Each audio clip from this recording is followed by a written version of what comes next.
Hello, hello, hello. Welcome to the No Normal Show for Thursday, January 21, 2021. Brought to you by ReviveHealth. This is our weekly deep dive into how hospital and health system marketers and communicators can navigate what we call the no normal. I'm Chris Bevelow, Health Systems Practice Lead at ReviveHealth, and your host for the show. Joined as always by Chase Kleckner, who is Senior Marketing Manager at ReviveHealth and our show's producer. Hello, Chase. Hey, Chris. Excited to dive into today's conversation. Absolutely. I'm excited too because we have two guests with us.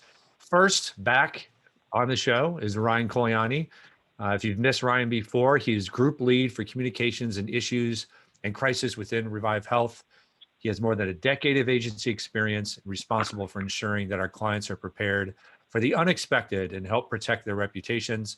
As a poised crisis counselor and talented media trainer, Ryan has built impactful public affairs campaigns and has elevated the profile of university presidents and Fortune 100 executives. Ryan, welcome back. Thanks for having me, Chris. Yeah, looking forward to diving in. Also with us, we are pleased to welcome Christian Barnett. Christian is the SVP of Strategy at ReviveHealth. He has worked with some of the biggest brands in the world, such as Lego, Dell, LG, Burt's Bees, Green Mountain Coffee Roasters, Bacardi, Ford, Lincoln, Chevron, and Cartoon Network. Christian's career includes research, advertising, and branding in London, New York, and Nashville. Christian, welcome.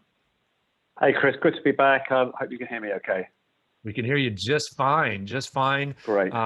Super excited to dive in with you too. A couple of housekeeping notes before we do, because we're going to talk about vaccines, and also vaccines. So much to cover. If you're new to the show, this is a podcast where we share industry trends, research, stories, both from inside and outside the industry, any kind of ideas or content that will help you all navigate what we call the no normal. If you want to know more about how we think about the no normal, how we define it, some principles for navigating it, check out the blog post, which Chase will post in the chat function of your Zoom profile, your Zoom platform, your Zoom tool, your Zoom application, whatever you want to refer to Zoom as. Look for a lot of things in the chat function if you're new. If you're joining us live, that's a place you can talk to other attendees. We're going to have a lot of links that Chase will post there, so watch for those links if you want to follow over to anything we're talking about. However, if you have a question for Ryan, for Christian, for myself, for Chase, put that in the Q&A function of Zoom. That's what we monitor to make sure we're catching questions that come through. We always try to leave time at the end to answer those questions, though we may take them as we go along if they're relevant to the topic at hand as we're talking. So make sure if you've got a question for us, you pop it in Q&A. Also remember that this is a podcast you can subscribe to on iTunes or wherever you listen to podcasts. And as always, we'll be posting a recording of this episode, a video recording on our website by the end of the day, which you can find at thinkrevivehealth.com/COVID-19. You will also find all kinds of other content there, lots and lots of content related to COVID-19 at that link, including our latest vaccine research. So with all that out of the way, let's dive in. So vaccines in the headlines, even today, obviously with a transition yesterday to a new administration. There's headlines today. It is the first priority of the Biden administration. Today, they're spending completely on COVID-19, according to what they're telling us. There's a lot of stuff out there about kind of what they've been left with in terms of vaccine planning, depending on your resources. Doesn't sound like much. Depending on where you go, there's an article in CNN where sources say pretty much it's non-existent in terms of distribution plan. You see that a little bit in the New York Times. Obviously, some folks may say those are slanted sources. I consider those to be actually journalistic sources, but you can find other resources talking to that. So big priority, obviously, right now for the Biden administration, big priority for all of us as humans, and a top priority for hospitals and health systems. And what we want to cover in this show really is how hospitals and health systems need to make sure they're on the right side of this, because obviously vaccine distribution in this country has not gone according to, let's say, not going according to plan, but that assumes there is a plan, If there was a plan, has it gone according to it? And if there wasn't a plan, that explains a lot. It's just not going well, or what we hoped. It's not like it's the end of the world, but we all hope this would be going better. And hospitals and health systems haven't necessarily been handed a great situation to deal with. That said, we're also not helping ourselves as an industry. And so what we want to do is kind of quickly talk through some of the things, you know, that we're seeing from hospitals and health systems, talk about ways that we need to be thinking about those differently in terms of communications, and then also hear from Christian, who's got a really cool, I think, insight in how to think about all this. So, Ryan, is there anything you want to add before we kind of get into the unfortunately, we should call it a laundry list of some missteps? You know, anything you want to add about the situation with vaccines, just to set the stage better? Yeah, I think the key point that you made, Chris, is just the fact that the can that they were dealt hasn't been the strongest from a health system perspective, but there are things that were kind of getting in our way. And ultimately, we've seen a tremendous amount of goodwill built up for health systems over the last 9 or 10 months, and how we navigate this vaccine distribution from a health system perspective ultimately is going to determine whether that kind of trust boost continues longer term. Yeah, it's such a critical situation, and we've been saying this all along. Hospitals and health systems are seen as the #1 resource for health information by consumers. The most trusted. They want to hear more from us. This has been true since the outset. It's why we were pushing early on for folks to be more aggressive in talking about things like mask wearing, about washing your hands, about filling really a leadership void that existed back in the spring of 2020. And this continues all the way through with vaccines, especially given our role as hospitals and health systems in distributing vaccines. So yeah, we're not in the best situation. That said, Ryan, why don't you kind of tick off some of the things that we've been monitoring, and we're not here to pick on anybody. This is not meant to call out any one individual organization. It's more to just say, here are some of the things that we're seeing that aren't helping our cause in terms of hospitals and health systems stay on the right side of perception around all of this, whether it's vaccines specifically or COVID-19. So give us some examples, Ryan. Let's go down the checklist here. Yeah, I mean, there's been obviously a lot of blame to go around on why we haven't ultimately met the expectations that we anticipated from a vaccine distribution perspective. The initial numbers given by the previous administration were 20 million by the end of December. That hasn't happened. And in addition to some of that pushback on federal officials, we're starting to see some pushback from governors on hospital systems for them to go faster on the distribution piece. Some of you all may have seen Governor Cuomo in New York essentially threaten fines for hospitals if they don't distribute fast enough. So a very challenging environment there for health systems to navigate, particularly since they don't know almost on a week-by-week basis how many new vaccines they're going to be receiving. But the pace obviously is key. Another big area that we've talked a lot about is some systems that have essentially used their entire allotment of vaccines to vaccinate their own workforce before going to the general public, and that includes folks that aren't frontline care workers.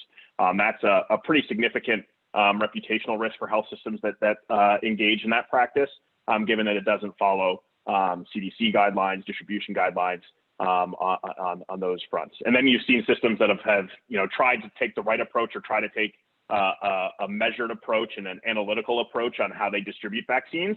And that unfortunately has led to a number of systems receiving criticisms from frontline care workers who feel that they should have been allocated a vaccine but haven't received it.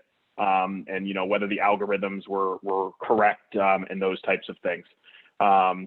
So I think those are some of the big ones. We're also seeing some systems or some specific care workers refusing to vaccinate in some communities, or you've seen terrible stories of nurses or others that have destroyed vaccine supplies.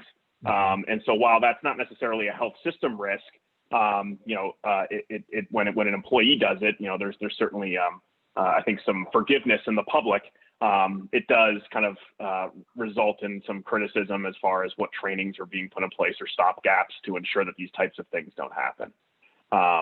So just a couple there. You know, Chris, I know there's some others that we might want to talk about, but just broader kind of challenges on the ultimate distribution are kind of having slow kind of paper cuts over and over again that are kind of slowly potentially dragging down the overall industry. And you know, we still have many more months to go before this is resolved.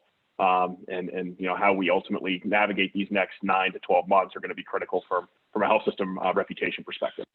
Yeah, I think that's a really important point, because it's not like all hospitals are doing all the things we just mentioned. In fact, in some cases, it's one, or it's a very, you know, it's an outlier. So the example of a story about nurses refusing to give vaccines because they don't believe in the vaccine itself.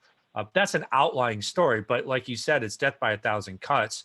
And some of these are more systemic. I think the example, you know, the New York Times running with a story about some of our largest, more prestigious AMCs providing the vaccine to their entire workforce instead of following the guidelines. All of this adds up, and it adds up to a perception. If we were all getting credit collectively for the way we were showing up during this crisis, whether you individually as an organization or not were rising to the occasion the same way, we will all also suffer collectively from this kind of collection of problems. And there's some that are emerging. I mean, a lot of this again is coming from a lack of a plan. I mean, there is a plan, there's prioritization, but everybody's approaching it differently. States are approaching it differently. Systems are approaching it differently. One of the things we're keeping an eye on is we're seeing, I would say, more and more, though not all systems, requiring, for example, registration or participation in their EMR, so like MyChart, or requiring a PCP visit to receive the vaccine. Now, as far as we understand, Ryan, correct me if I'm wrong, there's nothing in the national guidelines that says you can't get the vaccine unless you have a doctor's visit.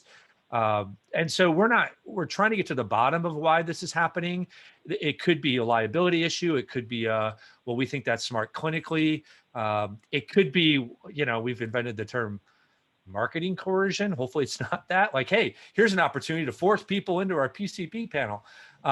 Hopefully it's not that, but it almost doesn't matter, because from the outside, it feels like systems putting hurdles in place for people to get the vaccine. You want to add to that? Right. No, you're spot on, because ultimately what health systems need to be doing is making it as easy as possible for people that are eligible to get a vaccine to receive it. And this ultimately leads to some inequities that we've seen across the entire pandemic, whether that's communities of color that have been impacted at a significantly higher rate, and now it's translating into vaccine rates. African Americans are significantly lower, seeing significantly lower rates of vaccination at this point compared to other demographics, and so it's kind of trickling down that way. So again, we have to be we have to be transparent. We have to be open. We have to ensure that, you know, while it may make sense to promote or contact our patients that we have existing relationships with, we have to also create other avenues that for those that are not part of our health system to easily sign up or understand more about how they get vaccinated. Yeah, and we could talk probably the whole hour about, you know, at Revive, all we do is healthcare. And so we have conversations, we have Slack channel conversations that are like 50 posts on this stuff. And it's interesting just to even hear people's personal anecdotes. It's all over the map of what people are experiencing or their family members are experiencing. You know, we first kind of learned about the idea of PCP, a PCP requirement, a visit requirement with that system was through a personal anecdote, right? And then we start seeing it in the news. My personal example is this is where health systems need to make sure they're out front in the right way, leading.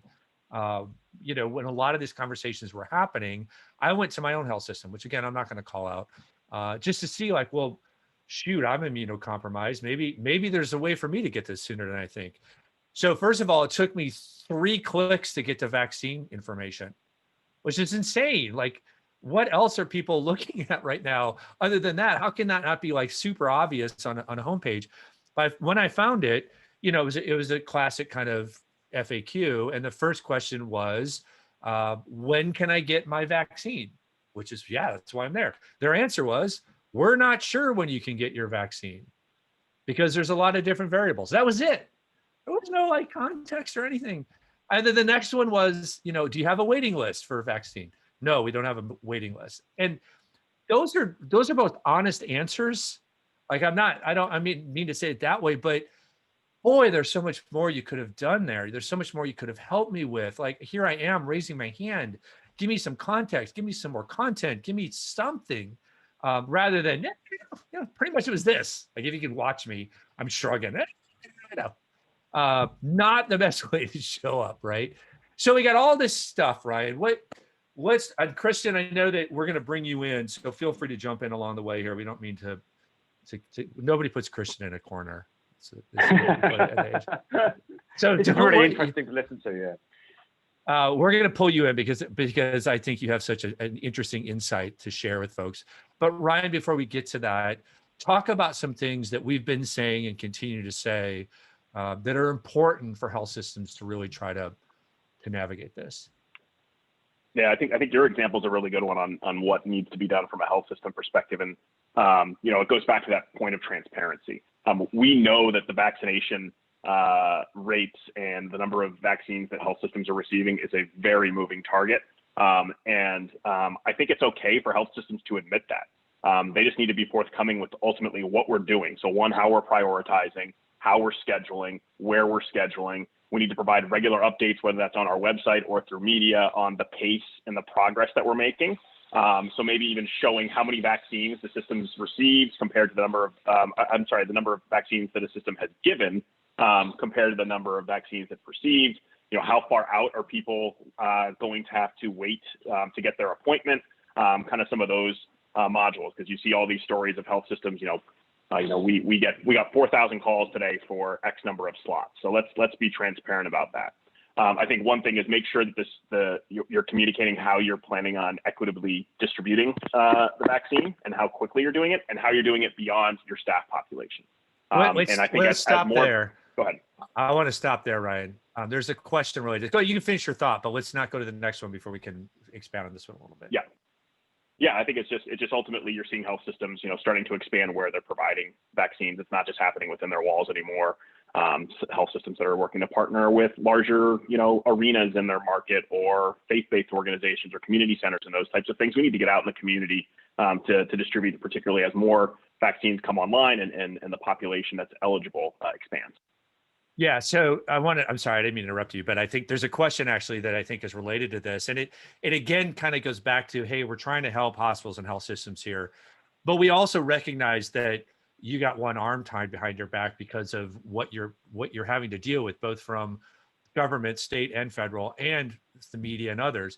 A question is, would love to hear your thoughts about reports such as Florida giving the vaccine to all comers. And this isn't just reports, right? So one of the things the Biden administration has said is like, one of the things we want to change is make this far more accessible to far more people, right?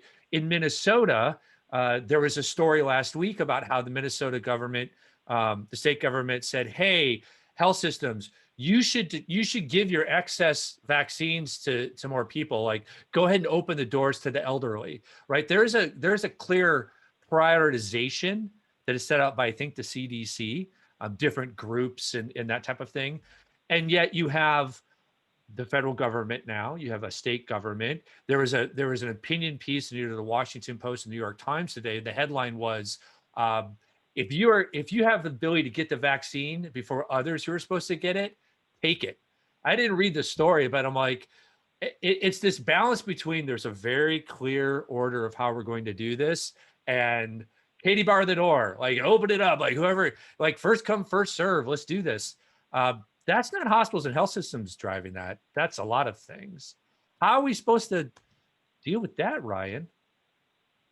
Yeah, and it goes back to what we talked about at the beginning, where you have, every different state doing either different prioritization groups, opening up to different number of people, and it leaves health systems kind of essentially have to kind of be the cop on kind of determining, are we actually gonna make sure that everybody is over the age of 75 that's getting the vaccine? Are we IDing people? What responsibilities do health systems have? And then to the questioner's point, we have situations in Florida where hundreds of people are camping out every night expecting to get the vaccine the next morning, and that ultimately is a risk there.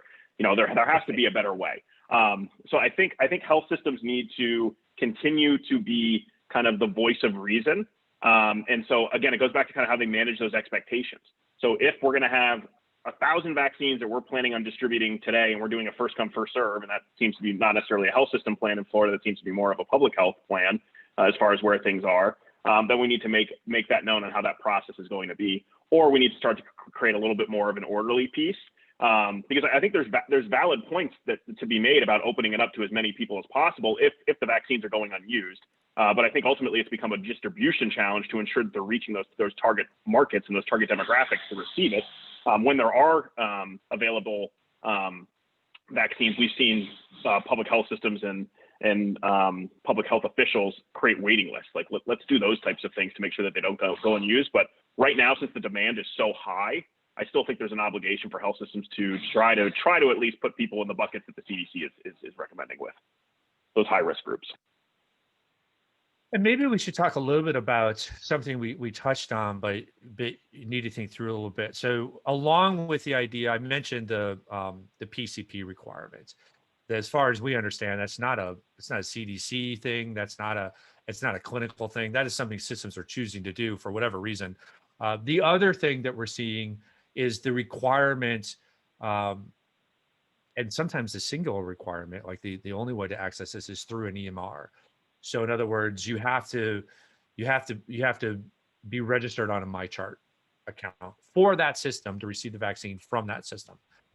In some ways, Ryan, I think when you look at it from a systems perspective, it makes some sense, right? Like, hey, this is a population we know, we have their information, we know how to prioritize them clinically, and so we're gonna address them in an appropriate way. But again, it brings some challenges when you look at this from the outside, right? Right, exactly. It's just there has to be hopefully a broader strategy to come to help give additional guidance, and then when health systems aren't able, or when that guidance is not clear, health systems need to step up and have a point of view on it. Yeah, it's just, I think it's fine to use your EMR to manage your patient population. But if you are charged with distributing vaccines in your community, it also needs to be accessible to people that aren't your patients, and certainly patients that aren't registered on your EMR, right? That again, it's kind of like, why are we putting these hurdles in front of people? I'm sure there are, from inside an organization, and I would love to hear from anybody who's in the audience who works at a hospital health system who can say, well, check yourself, you guys. This is why we got to use EMR, right? It's compliance or it's liability. And all those may be fair. And again, like I said, we're trying to get to the bottom of why this is happening. But all we know is that from the outside, it just feels like it's just hurdles. It's making it more difficult for folks.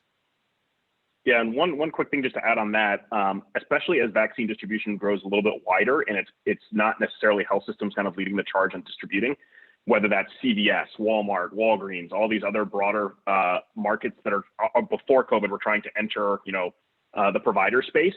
That's going to present some risk because we're going, these larger organizations that do flu shots every year, may have an easier way to navigate and to get people inside.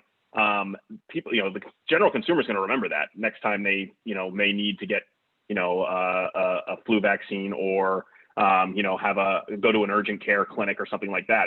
Was it harder for me to go through the health system process, or was it easier for me to go through a retail clinic? That ultimately has longer term impacts for the business of healthcare for health systems. Yeah, and again, appreciate the audience, the feedback from our friend Catherine, longtime listener, first time poster, maybe. I don't know. I think Catherine, you've posted before. I won't call you out. But helpful information in the chat about, hey, one of the reasons we're leveraging the EMR is because there's an obligation to report and track who's getting the vaccine. And that's a perfect tool to do that. But what about the people that aren't in your EMR population? And that just adds a burden for health systems, clearly, to figure out, well, how are we going to track them? And I'm sure that's something that all systems are grappling with. But it's a great example of why we're seeing EMRs being introduced as part of this process. Christian, Chris, held you silent too long, sir. I want to bring you in because you mentioned something the other day in a conversation. Again, we have so many conversations within the agency about this from all different angles. And we work with most of our clients around this issue in one way or the other, whether that's just providing counsel, whether that's helping with communications, whether that's actually going to market with communications or advertising, whatever, to help clarify this. And you shared something that you said that you and the team have really kind of learned in terms of a key insight, we think, and we're still working through it. So this isn't like polished science, maybe is a fair way to put it, but I felt like it was so powerful that we should share it with this group and even get some feedback from people. But why don't you kind of help set up and explain the way that we're seeing this through a different kind of lens? Okay, it's good that you use the word insight, and sometimes one definition of insight is an undiscovered cliche, which is all too obvious once you've kind of seen it. And I think this is one of those. Once you've seen it, you go, of course, that's blindingly obvious, but it takes a little bit to see it. Anyway, let me go back a step or two. We've been working a fair amount with our clients recently to communicate vaccines, and we've been looking at lots of research and conducting lots of research. Very crudely, there are three kind of types of response to the vaccine, which is, yes, I'm definitely going to get it as soon as I can. No, I'm not going to get it whatsoever, and something in the middle.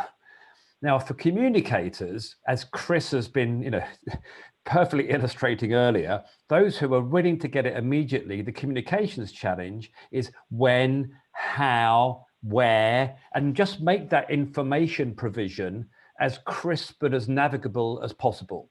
That's not deep psychology. It's like great signage and wayfinding and so forth.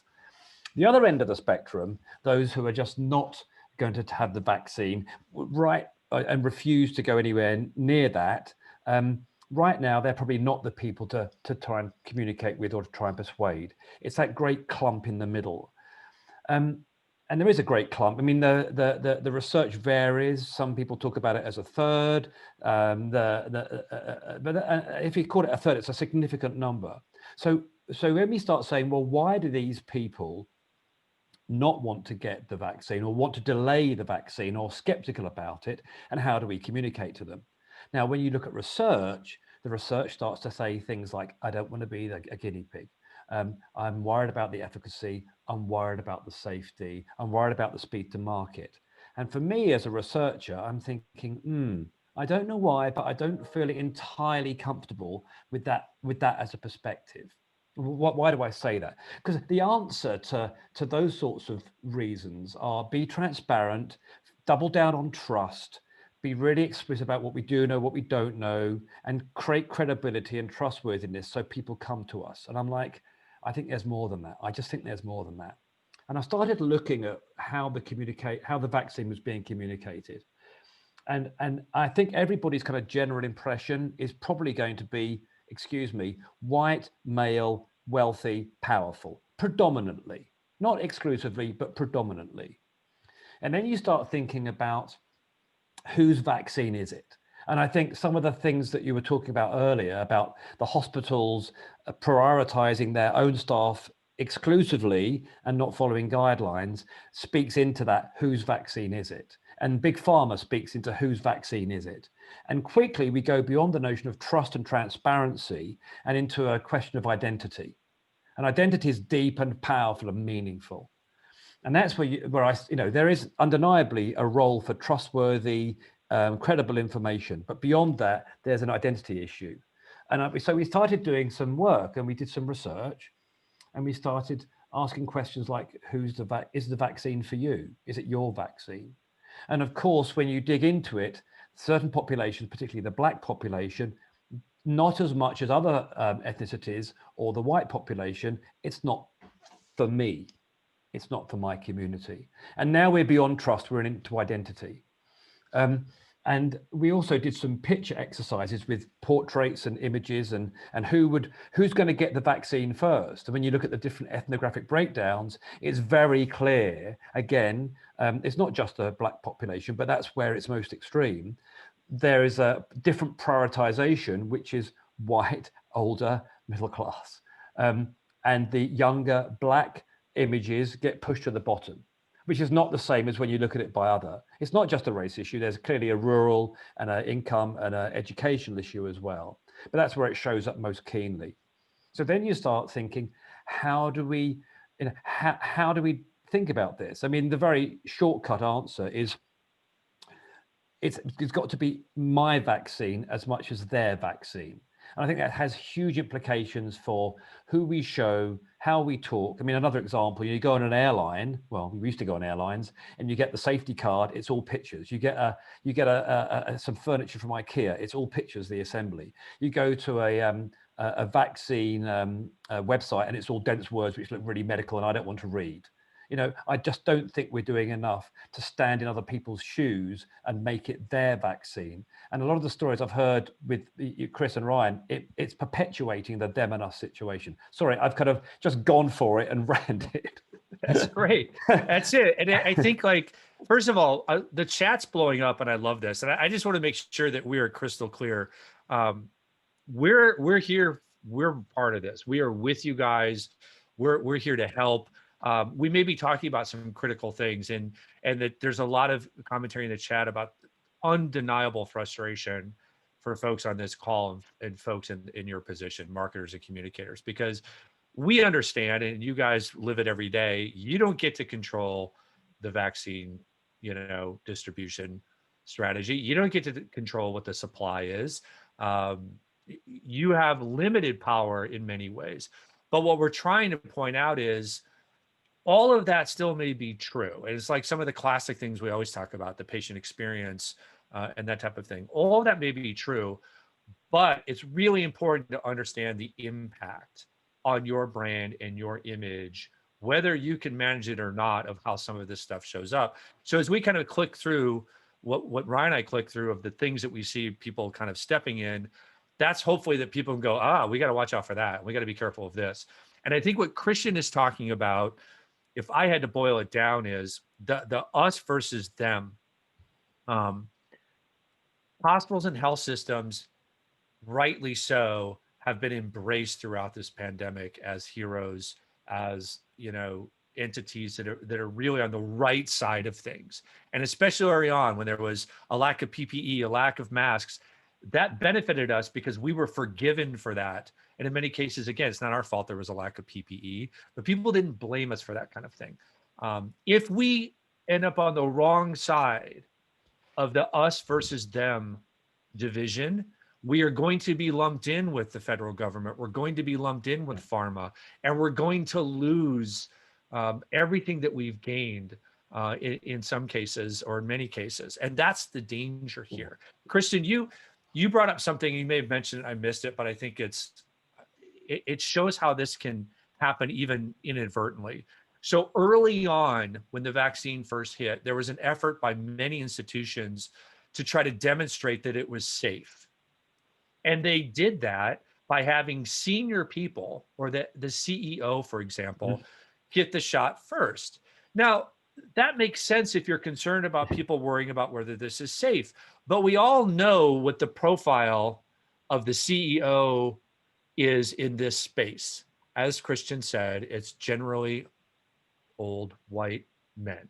Not always, not exclusively, and that certainly was not all the people that got the shot. But if you're constantly seeing 65-year-old white men getting the shot first, it goes back to what Christian's saying. All of a sudden, it's like, well, okay, of course they're going to get it first. Why wouldn't they? And I think that actually slowed because they started to get pushback on it. I don't know if you want to talk more about that, Christian. That's not anybody's fault. That was a good intention with an unexpected side effect. Yeah, this is a slightly different angle into the same conversation. I did a project a long time ago for Coca-Cola, and the essence of the project was it was about perceptions of health or not health. If you put a Coke next to a burger and some fries, it's different from if you put it next to a salad. Just really simply, how we process visuals and what we do with meaning creates so much of how we look at the world. And to your point, Chris, when you see pictures of 65-year-old white hospital CEOs, even if it's unintentional, even if there was some thought around it, it still communicates something. And I just think we have to be mindful of what it communicates, and particularly given the kind of cultural and societal backdrop in the last 18 months, how we might want to redress that balance, or at least emphasize something which helps balance things out a bit more. I mean, I was talking to one of our colleagues, particularly about the Black population, and he said, "I've got a hunch." Now, this is a hunch; it's not researched or anything. He said, "Grandmothers. Now, grandmothers may be, because of their age, nearer the top of the line to get the vaccine. Why don't we arm them with materials? Why wouldn't they go back and speak to their families and their friends and their neighbors and their communities, because they have such a powerful voice in there?" And that seems a really, really thoughtful way of thinking about the solution, as much as what we have been seeing so far. I mean, that's just an example. I think it's a very compelling example as well. Yeah, that's great. I just want to pause for a second. Remember, if you got a question for us, the way that we answer them is you put them in the Q&A function in Zoom. So make sure, if we sometimes we can see people raising their hands and things, but we can't bring them on to ask questions. So just make sure if you've got one, throw it in there. There's a number of them. I'm going to hit a few here, guys. The first one, actually, I think I'd throw out to the audience. And so please, provide whatever answer you can in the chat, and we'll try to reflect that back.